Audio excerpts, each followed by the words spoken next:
Josh Smith with GottaBeMobile.com. Today we're taking a look at the iPhone 5S and the HTC One. Both of these are premium smartphones available on most major carriers in the US at from around $50 on sale to about $125 or $199.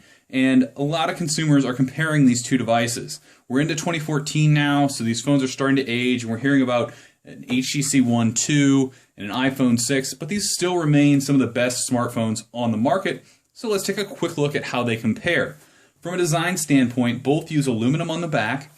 The HTC One actually looks and feels a little bit more like a MacBook Pro than the iPhone 5 does. On the front of the device, we have chamfered edges on both of these. So we end up with a very nice, almost jewelry type look to the phone. Glass front, which brings us to our display. We have a 4-inch screen on the iPhone 5S, and this is an 1136 by 640 display, same as on the iPhone 5. On the HTC One, we have a 4.7-inch 1920 by 1080 resolution. This is the same resolution that's on most HD TVs. And what you'll notice is that while this is 0.7 inches bigger, it's actually not that much bigger of a phone. And so if we place these phones on top of each other here, you can see that while the HTC One is bigger, it's not that much bigger.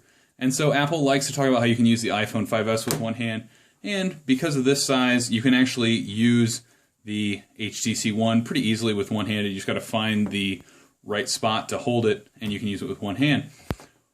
Two features that stand out on the HTC One in terms of entertainment are the boom sound front-facing speakers. So if you're watching a movie or listening to music, these will blow the iPhone 5S speaker out of the water, hands down. If you're going to use headphones most of the time, you still get Beats audio over here when you plug in headphones, but it's just going to depend on the quality of your headphones. You'll probably get very similar sound on both of these. If you don't use headphones all the time, definitely consider the HTC One for these boom sound speakers. It's not just a marketing gimmick. Another interesting feature is the ability to control your TV. So there's actually an IR booster or blaster built into the power button here, so I can control my TV, I can see what's playing. There's a lot of other things you can do in this app that allows you to basically control your home entertainment center from the HTC One. The iPhone 5S doesn't have an IR blaster. You can get convoluted solutions, but in reality, it's not something you're going to do on the iPhone 5S. In terms of the camera, we have a 4-megapixel camera and an 8-megapixel camera.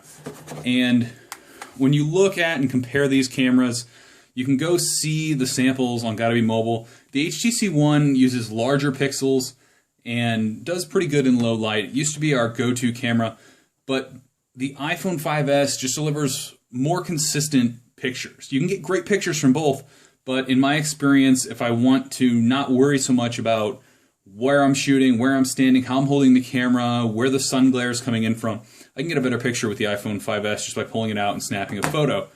Now, the HTC One does feature HTC Zoe, which is a way to take one picture and a couple seconds of video with one tap of the button. As you saw that shutter there basically walk through.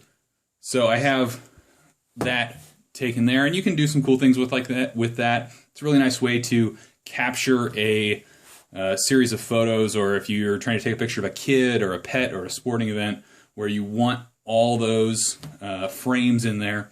And with HTC Zoe, you can jump in, you can show action on the screen, you can remove someone from it. So there's more features packed into the camera, but in our experience, shooting photos is a little more hit or miss on the HTC One.